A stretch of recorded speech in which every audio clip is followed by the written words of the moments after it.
Alangkah hinanya dirimu, wahai manusia, kalau hewan lebih baik daripada dirimu. Cinta adalah sesuatu yang ada di dalam hati. Letaknya ada di dalam hati. Oleh karena itu, dia menjadi sesuatu yang punya peranan paling penting dalam hidup manusia. Karena dia adalah sebuah sifat yang terletak di rajanya diri kita. Raja diri kita adalah hati. Sebagaimana yang dikatakan oleh Nabi kita tercinta sallallahu alaihi wasallam, "Ala wa inna fil jasadi mudghah, idza saluhat saluhal jasadu kulluh, wa idza fasadat fasadal jasadu kulluh, ala wa hiyal qalb." Sesungguhnya di dalam jasadmu ada sebuah gumpalan. Manakala gumpalan itu baik, maka seluruh jasad akan menjadi baik. Manakala gumpalan itu buruk, maka seluruh jasad pun akan berbuat buruk. Ala wahiyal qalbu. Ketahuilah, dia adalah hati. Maka hati adalah raja seluruh anggota tubuh. Mata melihat karena hati ingin melihat dan memerintahkan mata untuk melihat. Hati ingin mendengar, maka memerintahkan telinga untuk mendengar, karena dia ingin mendengar. Hati ingin berbicara, maka dia perintahkan lisan untuk mengeluarkan apa yang ingin diucapkan oleh hati. Hati ingin pergi suatu tempat, maka dia perintahkan kaki untuk melangkah. Hati ingin menikmati suatu makanan, maka dia perintahkan tangan untuk mengambil, mengangkatnya ke mulut, dan dia perintahkan gigi untuk mengunyah dan menelan. Maka hati adalah raja seluruh anggota tubuh. Kalau kita sadar bahwa hati adalah raja seluruh anggota tubuh, dari sana datangnya perintah dan larangan untuk setiap gerakan anggota tubuh. Dan kita tahu bahwa cinta adalah sifat daripada hati itu. Maka tahulah kita akan pentingnya kata cinta. Maka tahulah kita akan pentingnya bahasan cinta. Karena dia adalah bahasan yang berhubungan langsung dengan rajanya diri kita.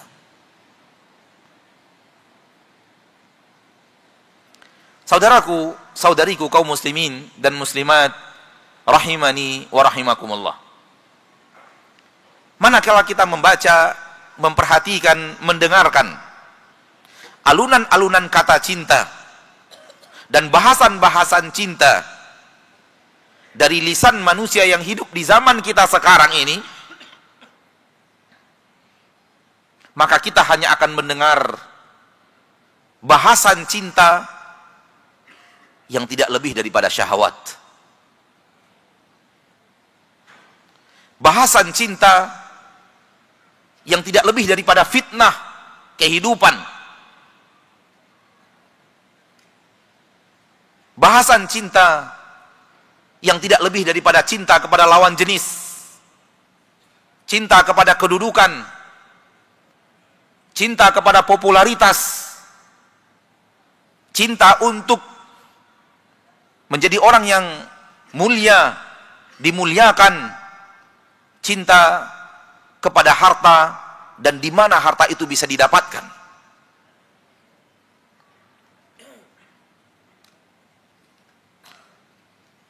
Dan sungguh itu juga bahasan cinta. Akan tetapi ketahuilah saudaraku bahwa di dalam agama kita bahasan cinta bukanlah untuk hal-hal yang diucapkan oleh manusia seperti yang tadi kita sampaikan di atas. Bahasan cinta di dalam agama kita adalah bahasan yang sangat penting, bahasan yang sangat urgen, bahasan yang luar biasa mulia, bahasan yang luar biasa dibutuhkan, sebagaimana nanti akan kita utarakan dari perkataan para ulama. Sebelum kita berbicara tentang cinta dan tanda-tanda cinta, ketahuilah saudaraku bahwa jiwa manusia terbagi tiga.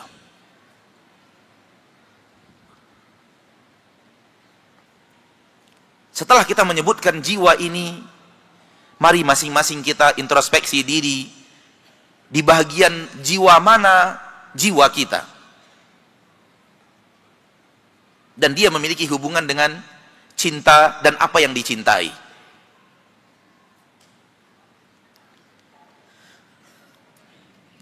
Jiwa yang pertama, jiwa yang selalu ingin tinggi dan selalu berusaha untuk tinggi, selalu berusaha untuk mencapai ketinggian. Bukan tinggi maksudnya menjadi penguasa, bukan tinggi maksudnya menjadi orang yang termulia dan dihormati, bukan. Akan tapi jiwa yang selalu yang ingin tinggi ini adalah jiwa yang ingin tinggi dengan ilmu, yang ingin tinggi dengan amal saleh, yang ingin tinggi dengan mendapatkan segala sifat-sifat yang terpuji, dan ingin mendapatkan sifat-sifat kesempurnaan. Walau yang namanya sempurna tidak akan pernah ada pada seorang manusia, tapi dia selalu berusaha untuk sempurna, lebih sempurna dari sebelumnya. Sekaligus dia akan selalu menjauhkan diri dari hal-hal yang akan membuatnya terjatuh hina, dari pekerjaan-pekerjaan yang akan membuatnya tidak mencapai ketinggian itu. Ini jiwa yang pertama. Dan para ulama mengatakan, apabila Anda memiliki jiwa yang seperti ini, maka jiwamu mirip dengan jiwa para malaikat. Itulah para malaikat, yang hari-harinya hidupnya adalah untuk melakukan amal saleh, akhlak yang mulia, amal-amal yang sempurna, ketaatan kepada Allah tabaraka wa ta'ala, dan tak seorang pun di antara mereka yang terjerumus ke dalam satu kemaksiatan kepada Allah Rabbul Izzati wal Jalalah. Oleh karena itu Allah berfirman di dalam Al-Quran tentang orang-orang yang jiwanya tinggi seperti ini. Di dalam Al-Quran surat Fussilat ayat 30 dan 31. Innal ladhina qalu rabbuna Allahu thumma istaqamu tatanazzalu alaihimul malaikatu alla takhafu wa la tahzanu wa abshiru bil jannati allati kuntum tu'adun nahnu awliya'ukum fil hayatid dunya wa fil akhirah.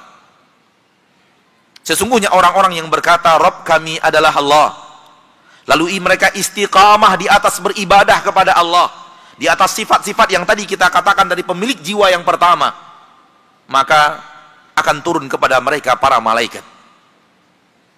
Karena jiwa mereka jiwa para malaikat, akan turun kepada mereka para malaikat, kata Allah. Para malaikat itu berkata kepada mereka, alla takhafu wa la tahzanu, jangan kalian takut, jangan kalian gentar, dan jangan juga kalian bersedih. Wa abshiru bil jannati allati kuntum tu'adun, dan bergembiralah kalian dengan surga yang telah dijanjikan untuk kalian. Nahnu awliya'ukum, kamilah orang-orang dekat kalian. Garis bawahi kalimat nahnu awliya'ukum, kamilah orang-orang spesial untuk kalian. Kami orang-orang yang akan selalu dekat dengan kalian, memperhatikan kalian, membantu dan menolong kalian fil hayatid dunya wa fil akhirah, dalam kehidupan dunia dan dalam kehidupan akhirat. Ini jiwa yang pertama. Jiwa yang kedua,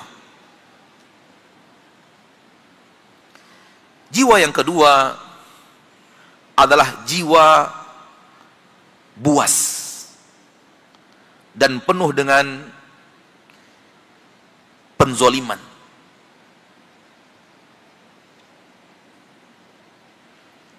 Penuh ingin untuk menghancurkan orang lain, membinasakan orang lain, dan kecintaannya adalah kepada mengalahkan orang lain, membungkam orang lain,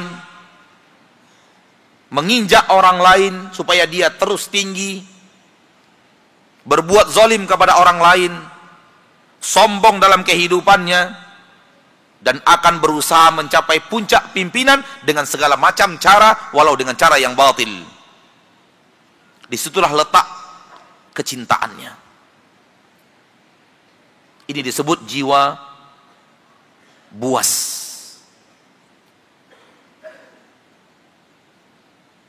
Dan wali mereka yang memiliki jiwa ini adalah syaitan. Sebagaimana yang dikatakan oleh Allah Tabaraka wa Ta'ala dalam Al-Quran surat Al-Kahfi, wa idh qulna lil malaikati isjudu li Adam fasajadu illa iblis kana minal jinni fafasaqa an amri rabbih afatattakhidunahu wa dhurriyyatahu awliya'a min duni wa hum lakum adu bi'sa lidh-dhalimina badala. Dan ingatlah ketika kami berkata kepada para malaikat dan seluruh jin, usjudu li Adam, sujudlah kalian kepada Adam, fasajadu illa iblis, maka semua malaikat sujud kecuali iblis. Kana minal jin, iblis itu berasal dari makhluk jin. Fafasaqa an amri rabbih, dia ingkar atas perintah Rabbnya, dia tidak mau melaksanakan perintah Rabbnya. Afatattakhidunahu wa dhurriyyatahu awliya, apakah kalian akan menjadikan iblis dan keturunan-keturunannya sebagai wali-wali kalian? Apakah kalian akan menjadikan wali-wali kalian adalah syaitan, yaitu keturunan-keturunan iblis? Maka orang yang sifatnya yang tadi, yang kedua, syaitan adalah temannya. Wa may ya'shu an dzikrir rahman, barang siapa yang berpaling daripada ibadah kepada Allah dan berbuat maksiat, nuqayyid lahu syaitanan fahuwa lahu qarin, kami iringi dia dengan syaitan, dan syaitan itu selalu menjadi sahabat baik baginya. Jiwa yang ketiga,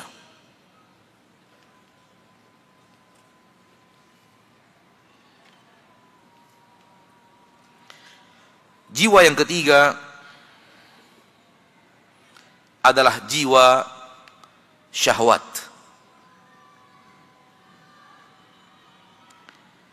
Jiwa syahwat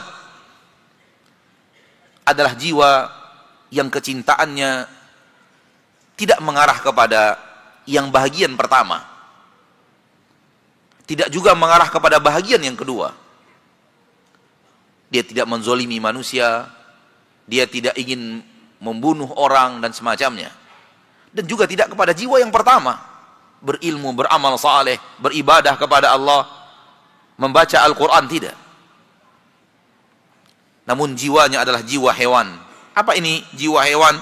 Jiwa hewan yang keinginannya hanya untuk kelezatan dunia dalam bentuk makanan, dalam bentuk minuman, perhiasan-perhiasan dunia, lawan jenis yang dia nikmati secara halal. Keinginannya hanya untuk itu, untuk makan, minum, apa yang dia pakai, apa yang dia gunakan, apa yang menjadi perhiasan bagi dirinya. Ini kata para ulama, jiwa hayawan syahwaniyah, jiwa hewan, dan yang dia ikuti adalah syahwat saja. Dan jiwa yang ketiga ini mirip dengan jiwa hewan, karena hewan hidupnya untuk makan, hidupnya untuk minum, hidupnya untuk bersenang-senang, hidupnya untuk memiliki lawan jenis. Sebagaimana yang Allah katakan di dalam Al-Quran surat Muhammad, walladzina kafaru yatamatta'una wa ya'kuluna kama ta'kulul an'amu wan naru mathwal lahum. Dan orang-orang kufar, mereka hidup untuk bersenang-senang, mereka hidup untuk makan-makan, kama ta'kulul an'am, sebagaimana hewan-hewan pun makan, wan naru mathwal lahum, dan neraka adalah tempat kembali untuk mereka. Kalau hidupmu hanya untuk makan, hidupmu hanya untuk bersenang-senang, maka itu adalah kehidupan hewan.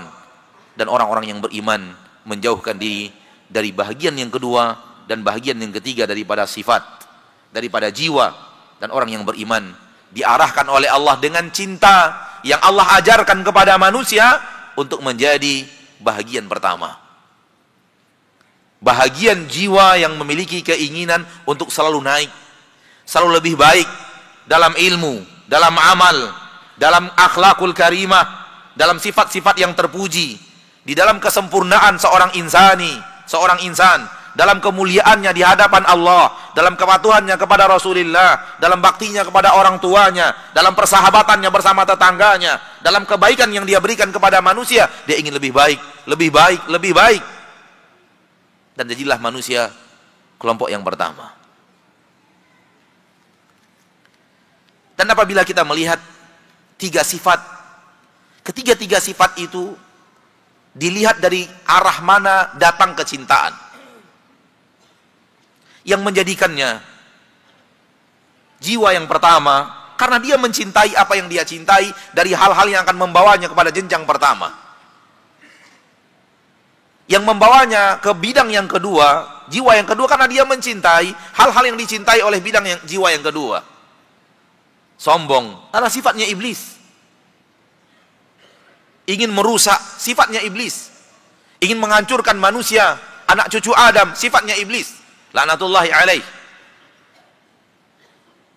Ingin selalu diakui hanya dia yang terbaik, sifatnya iblis.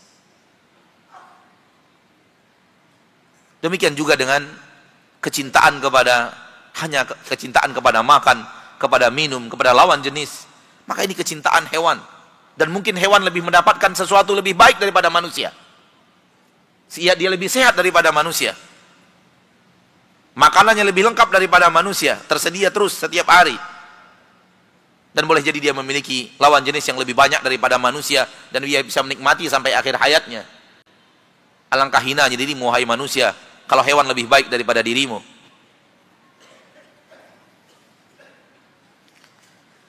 Ketiga-tiganya tadi dilihat dari kecintaan. Oleh karena itu, kita katakan, cinta saudaraku adalah sebuah kata, sebuah sifat yang memiliki dua mata pedang. Maka berhati-hatilah menggunakannya. Karena cinta bisa membawamu kepada alam seperti alamnya para malaikat. Sebagaimana cinta bisa membawamu kepada alam bagaikan alamnya hewan. Dan bagaikan alamnya syaitan. Kalau seorang muslim sadar akan poin ini, dan selalu menghadirkan di dalam hatinya poin ini, maka dia berhati-hati dengan cintanya. Karena cintanya akan membawanya kepada sesuatu. Bisa membawanya kepada kebaikan, dan bisa membawanya kepada kehancuran dan kebinasaan.